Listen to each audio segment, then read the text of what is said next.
everyone. Welcome to a Foundry training video.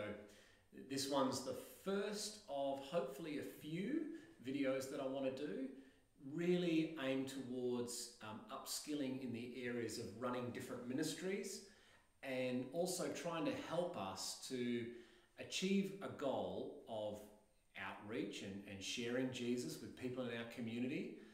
Because if we're going to do that, if we're going to continue to do that effectively, we need to know how to scale, how to increase ministries, if you like, obviously without burning people out. How do we on-ramp new people into existing ministries? How do we take existing ministries and seed new ministry teams so that we can be running on multiple days? The process that we're going to talk about is a couple of concepts kind of synthesized together, and hopefully we can put the ingredients in the cake and the cake will bake and it'll all make sense. But I want to say that most of this, at least, is applicable to just about any ministry, whether you're planting a new session of a playgroup kind of ministry, whether you're planting a new connect group, and all sorts of stuff in between. So without further ado, let's get into it. First of all, the obvious question: how do you replicate a team or a ministry, if you like, and culture? In other words, you want to replicate something, you want to see multiplication, but sometimes when things multiply, you can lose a bit of the good culture, or you can lose a bit of heart, as one ministry leader I was talking to today put it. How do you do that? How do you plant another session on another day of a certain ministry, which is going to require a whole new team, and still maintain that culture and maintain that heart? I'm going to step you through 4 basic steps in how do you replicate a ministry. Here is the strategy. We're just going to be looking at a model.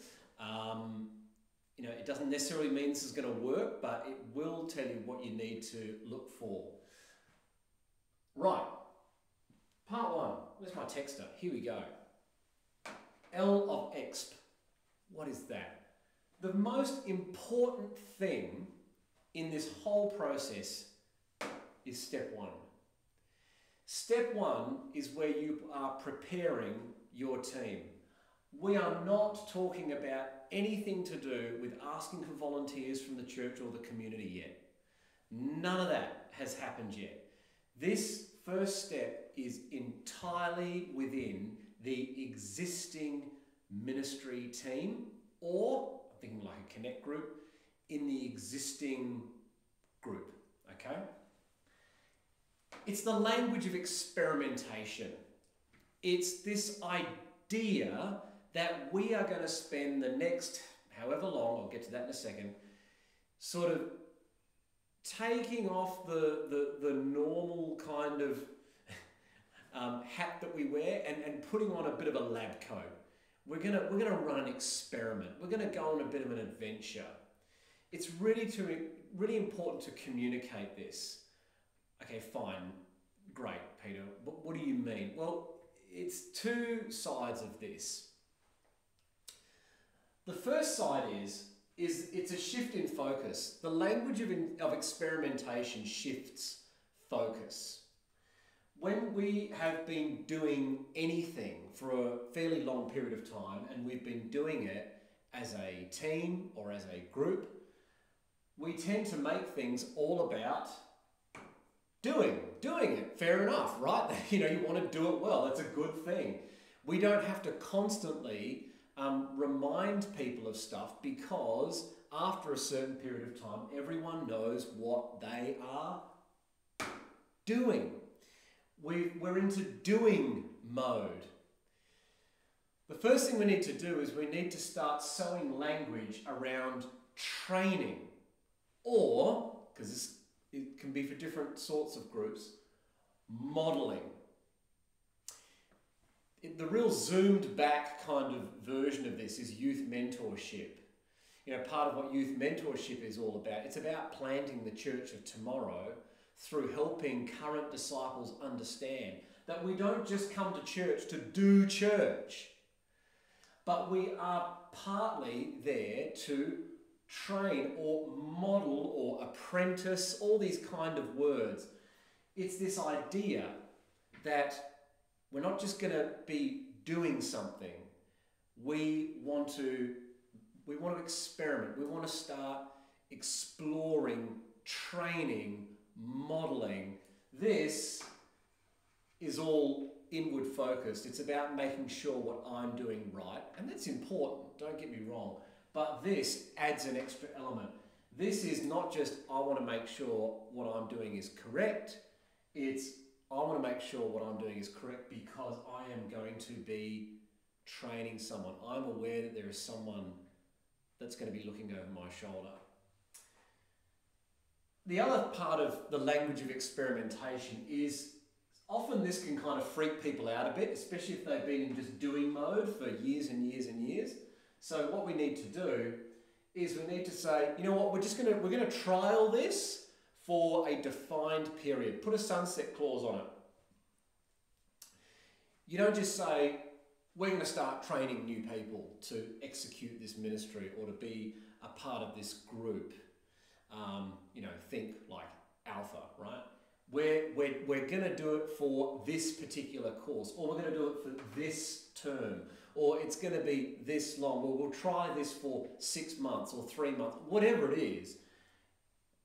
Sometimes what scares us is this idea that, oh my goodness, I'm going to have to make this big shift and I can't see any end date to it.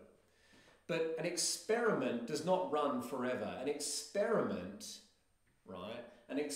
has a defined time period. And that just helps contain that anxiety of, oh my goodness, nothing's going to be the same again. But both these elements come under, as a leader of any group, adopting the language of experimentation. So that's that. I just want to stress, if this is not done, then everything else below it is not going to work. Okay. Number 2. Determine outside interest level. We spent a lot of time on this first one, so this isn't going to be a long time. This, I think, is fairly self-explanatory. Let me step on this side. Find out who's interested.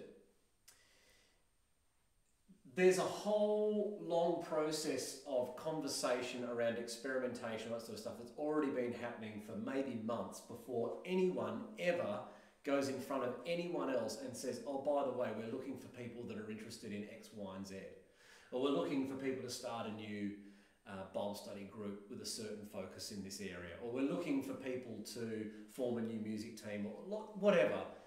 That we've finally made it to just who's interested. Who's, maybe hasn't been tapped on the shoulder yet, who's come to the church in recent times and is sort of waiting to be asked, right? Waiting to be asked to do something. So determine the outside interest. I think that's self-explanatory. Find out, is anyone actually interested in this replicating in the wider church community and sometimes in the wider community? On to number 3. Define sub-roles. Quick side note, I wasn't sure whether to put this as 2 or 3 or 3 or 2 because these almost have to happen simultaneously. The reason why maybe this is number 3 is because sometimes it can be affected by who is actually interested, because there are some times where a group of people may be interested and certain roles may not be appropriate for person A and B, and maybe they might be good at something different, whatever. Sometimes you do need to change around your ministry to better suit the influx of new volunteers into it. That's okay. But at some point, and hopefully 99% of ministries in the church will already have some form of those role description sheets, you need to make sure that you've got your role descriptions actually sorted out. Now at the moment, there's probably like a role description for coordinator or leader of whatever ministry it is, and there'll be possibly role descriptions for everyone else, if you like, what it means to be a helper, or that could be a code of conduct, like in the youth case. But you've got to start defining sub-roles. So I'm just going to take Time for Tots as an example. Yes, you've got like a role description of what it means to be Shelley, the leader of the whole thing, right? But, you know, what is actually Ron's job when he's setting up the outside play area? Where does he get the bubble machine from? What point does it need to be set up? What toys get brought out from the shed? What toys do not get brought out from the shed? What happens if there's if there's a toy or a piece of play equipment that's faulty and poses a risk? Who's responsible for that? That kind of thing. Each person serving in each different area needs to understand what they do enough that they can actually write and define. They can actually put it on paper. And then it's on that basis that people can start to understand what you actually do in this ministry. What does that actually look like to serve in the kitchen? What is my responsibility? What is not my responsibility? Because at some point, you know, you've already been having this conversation as a ministry team or as a pre-existing group about training or modelling or apprenticing people, newer folks. It's got to be on the basis of something. Otherwise, you just can't keep inventing new stuff to do. All right. Determine outside interest, define sub-roles. Now, this is the really important point to make. Steps 1 to 3 have all occurred before we've actually talked about the actual process of seeding a new ministry team or a new group, right? There are 2 different processes, which we'll talk about in just a tick, but all of this has to happen first. There's got to be actually definition to the different roles and the expectations of different roles therein, right? You've obviously got to know who's actually interested. You can't advertise, oh, we're going to now have a second group of Time for Tots. I'll stay with that example. Start advertising a second day of Time for Tots in the community if you have no idea if there's anyone in the church interested in that, right? And of course, before even these 2, you've been doing, I would say, at least 3 months as a team leader or a ministry leader, been doing at least 3 months of sowing the language of experimentation. Keep talking about how are we going to train people and defined period, all that kind of stuff. One of the best ways to get your team talking in the language of experimentation, pick up a really great book or resource from Coorong that's all about planting ministries or all about outreach or something like that, and get people to read through and talk about it and share ideas. Got to get people excited about the experiment, but that's already happened. But now that we've done those 3 things, what we have is finally an opportunity to seed a new team. If you need to press pause on this video and go away and have a cup of tea, feel free to do so now before we go into this. 2 ways to seed a team. Fission and fusion. Yes, nuclear physics. Fission, what happens in fission? You split the atom. What happens in fusion? Atoms come together to fuse. All right. Let me talk about this one first. Fission. The atom, in this case, is your existing team. Let me stay with the example, because it's handy, of Time for Tots. Let's say that you have 8 people in your team, which is about what Time for Tots has. You split that 8, hence fission, into 4 and 4. There's an A team and a B team.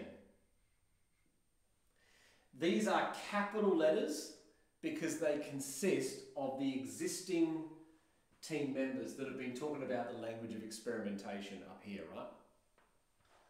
Using language of experimentation. These little squiggly lines, this is the list of names. So what you've done is you've split your team of 8 in half. This group keeps meeting on a Tuesday, and this group keeps meeting on, or now, sorry, meets on a Wednesday. But the teams have been split. 4 existing team members, 4 existing team members. Meanwhile, when you were determining the outside interest levels, you found out that there were, let's have faith. You found out that between the church community and the outside community, and the parents, because hey, there are going to be some of these defined sub-roles that you don't have to be a church member to do, right? So between the church community and the parent community, that you found that there were 8 people that were interested. Okay? You found out that you had 8 people really interested in this ministry, in this case, Time for Tots. Well, you split that 8, again, fission, into 4 apiece, and guess what? 4 group of 4 of them go to the Tuesday group and they become the small a, and the other 4 go to... Now, here comes the crucial bit. Because you've been sowing the language of experimentation, because you've been communicating to the team about moving from doing to training, this works also. We used to plant new music groups, music teams in my old church, in my past church, using this method. We've gone from doing to training, right? What happens is that each corresponding role in the group, and they're really, honestly, with most ministries, there should not be more than 4 different areas. After that, it starts getting too complex, your program's too complicated. Kitchen, outdoors, tech, storage, or hall, and then storage, whatever. But basically, each person on the existing team takes an apprentice. And so this in total is another team of 8. And same thing over here, this person starts training this person trains that person in their role, this person trains this person in their role, and this person trains this person in their role. And then this entire team, 4 plus 4 equals 8. You got 2 teams of 8. 2 teams of 8. Each individual team effectively has 4 senior people, 4 people that are experienced, and 4 people that are being trained. But what's basically happened is the original team, for the sake of the glory of God, for the sake of the gospel, they agreed for a defined period at least to give it a go. They agreed for at least 1 term to go, let's fission, let's split ourselves in half. Let's take on an apprentice each, and yeah, let's train them. And eventually, after a whole term, you've got 2 teams of 8. So in other words, you've got 16 people in your whole ministry. And then after that, there might be a few that want to join the Tuesday group. There might be a few that want to jump over to the Wednesday group. You can sort them out, go across from each other, etc. One of the challenges with the fission method is that it's going to require, at some point, someone from the original team to become the overseer of both groups. I'm just going to put not boss. Probably should. I was trying not to put L because I'm thinking L stands for loser. No, stuff it. L for leader. There's going to have to be a leader over both groups. That doesn't mean they necessarily attend both groups, all right? But someone needs to keep track of what personnel are doing in either group, and making sure they're safe church trained, all that kind of stuff, if it's working with kids ministry. So that's going to be the challenge. The positive with the fission method is, as long as you've done the groundwork, I cannot stress enough how important the groundwork is. Culture is always downstream from language. Never underestimate the power of language. And the church especially should never underestimate the power of language. Heck, we have half of our services every week with one bloke preaching. So the language is the most powerful thing. Language shapes culture. And all of this groundwork overcomes the limiting inertia. But assuming you've done 1, 2, 3 really well, fission, the positive part about it, fission tends to be up and going quicker. All right, moving on to fusion. This one's a bit more difficult to explain visually, but we'll give it a go. Fusion works better in a system where it's not necessarily a ministry team, but it's more like just a group, like a connect group or a Bible study, or so on.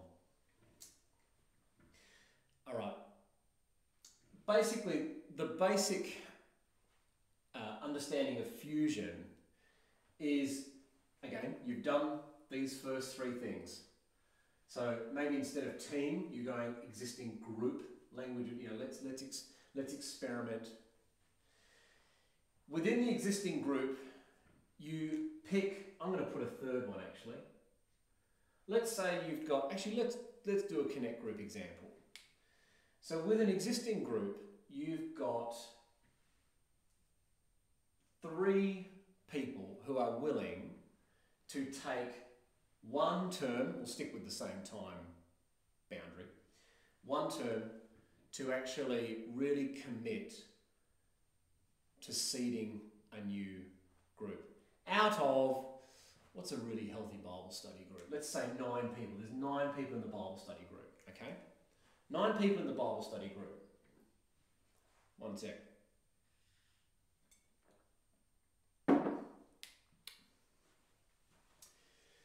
So there's 9 people in the group. Now, they can choose, again, let's just imagine that this is, let's imagine this is a Tuesday night Bible study. Let's imagine this is a Wednesday night Bible study. Let's stick with the same days. There's no onus on where to go. Okay. These individuals, they can attend either group except 3 of them.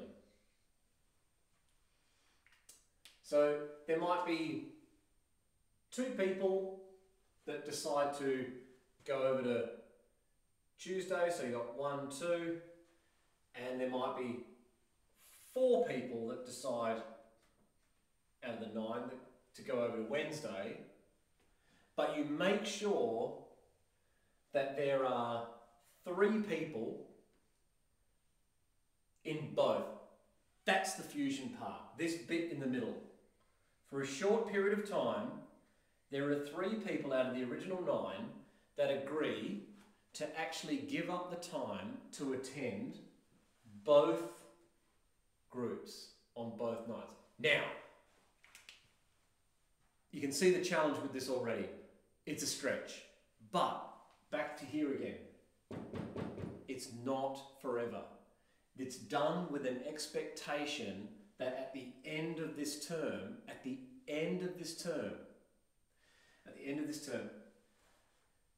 these people are expected, it is expected, that these people will be free to join either group, okay?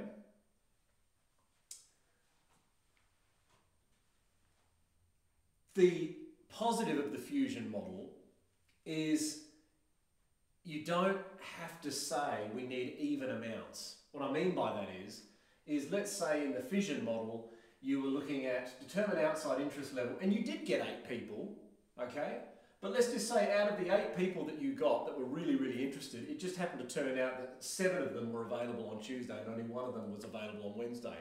That's a problem, because you really need it even, 4 and 4, all right?